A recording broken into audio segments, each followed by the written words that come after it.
आज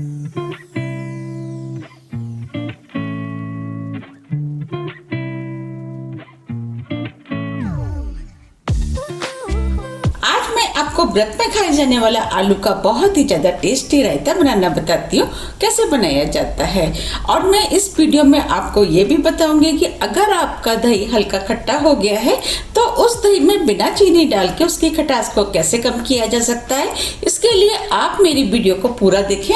चलिए बनाना शुरू करते हैं। रायता बनाने के लिए ये हमने 3 मीडियम साइज के बॉयल आलू लिए हैं, 500 ग्राम दही, ये हमने एक आलू लिया है। सबसे पहले हम आलू को काट लेते हैं। हम इस आलू को 2 भागों में डिवाइड करेंगे। अब हम इधर से भी काट देते हैं।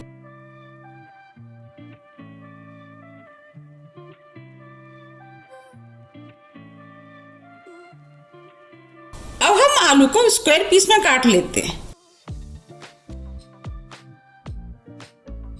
अब मैं आपको दिखा भी देती हूँ। देखिए हमें इस तरीके से आलू को काटना है।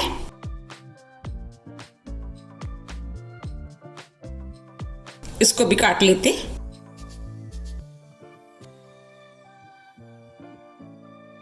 इस तरीके से हम तीनों आलूओं को काट लेंगे।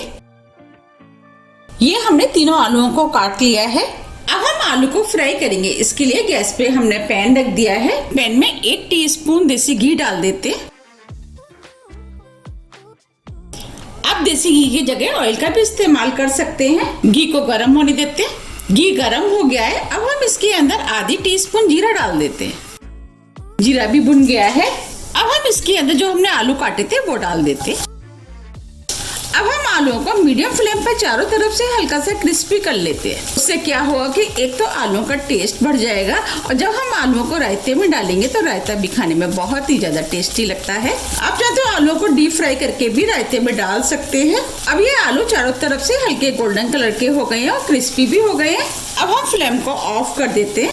अब हम आलूओं को ठंडा होने के लिए प्लेट में निकाल लेते हैं।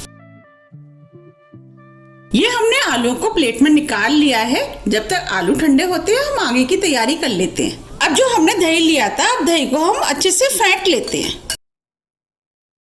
हम दही को जितने अच्छे से फेंटेंगे रायता खाने में उतना ही ज्यादा टेस्टी लगेगा। अब ये रायता फिट गया है। बस हमें इसी टाइप का दही चाहिए।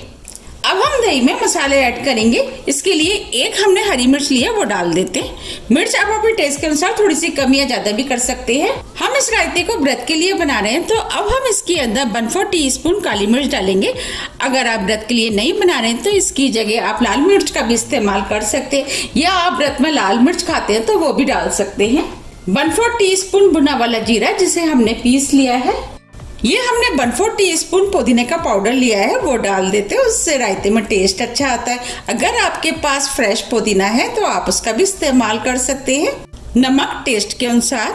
ये सेंधा नमक है क्योंकि हम व्रत के लिए बना रहे हैं, इसीलिए हम सेंधा नमक का इस्तेमाल कर रहे हैं। अगर आपको व्रत के लिए नहीं बनाना है तो आप सादा नमक का भी इस्तेमाल कर सकते हैं। अब हम इस रायते को और भी ज्यादा टेस्टी बनाने के लिए ये हमने अनार के दाने लिए हैं। अब हम इसके अंदर 3 बड़ी चम्मच अनार के दाने डाल देते हैं। अनार के दाने डालने से एक तो रायते का टेस्ट बढ़ जाता है। जब हम रायता खाते हैं तो मुंह के अंदर जो अनार के दाने आते हैं उसकी वजह से रायता खाने में और भी ज्यादा टेस्टी लगता है। अगर आपके पास अनार के दाने नहीं है तो आप इस रायते को सिर्फ आलू से भी बना सकते हैं। ये हमने 1 टेबल स्पून हरा धनिया लिया है, वो डाल देते हैं। अब हम सभी चीजों को मिक्स कर लेते हैं।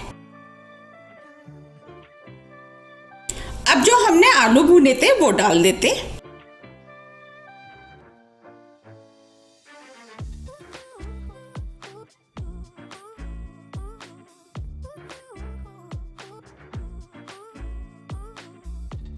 और आलू को भी मिक्स कर देते हैं। अभी ये रायता थोड़ा सा मुझे गाढ़ा लग रहा है। अब हम इसके अंदर पानी की जगह 1/4 कप ठंडा दूध डालेंगे और दूध को मिक्स कर देते हैं। दूध डालने से क्या होगा कि एक तो रायता थोड़ा सा पतला हो जाएगा और रायते के अंदर जो थोड़ी सी खटास होगी वो भी खत्म हो जाएगी। और आपने देखा होगा कि रायता को जब हम बना करके थोड़ी ज्यादा देर के लिए बाहर रख देते हैं तो रायता खट्टा होना शुरू हो जाता है। जब हम उसके अंदर दूध डाल देते हैं तो रायता जल्दी खट्टा नहीं होता है और रायता खाने में भी बहुत ज्यादा टेस्टी लगता है। अब ये रायता बनके तैयार हो गया है। अब हम रायते को सर्व कर लेते हैं। आप देख पा रहे कितना बढ़िया रायता बनके तैयार हुआ है और ये रायता बहुत जल्दी बनके भी तैयार हो जाता है। आप चाहें तो इस रायते को 1 से 2 घंटे के लिए फ्रीज में ठंडा होने के लिए रख दें। इसके बाद आप सर्व कर सकते हैं। ठंडा रायता भी खाने में बहुत ही ज़्यादा टेस्टी लगता है।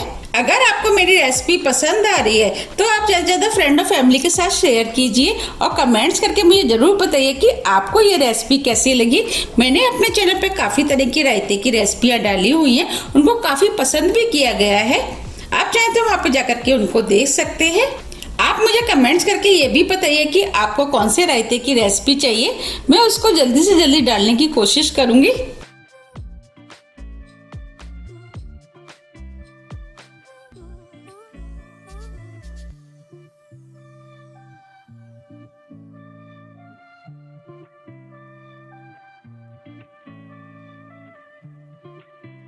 अब हम रायते की ऊपर से गार्निशिंग कर देते। इसके लिए अब हम इसके ऊपर थोड़े से अनार के दाने डाल देते, आलू इसे भी डाल देते, थोड़ी सी काली मिर्च, जीरा पाउडर। अब हम इसके ऊपर थोड़ी सी फ्रेश लाल मिर्च डाल देते। इससे रायता देखने में और भी ज्यादा सुंदर लगेगा। जो हरी मिर्च लाल हो जाती है, ये वही वाली लाल मिर्च है। आप व्रत में जो भी चीज नहीं खाते आप उसके बिना भी रायता बना सकते हैं। अब हम इसके ऊपर थोड़ा सा हरा धनिया डाल देते हैं। ये रायता देखने में कितना सुंदर लग रहा है और ये खाने में भी बहुत ज्यादा टेस्टी लगता है। अगर आपको मेरी रेसिपी थोड़ी भी पसंद आती है तो रेसिपी को लाइक कीजिए, चैनल को सब्सक्राइब कीजिए। अब हम फिर मिलते हैं इसी तरह की टेस्टी रेसिपी के साथ। जब तक के लिए नमस्कार।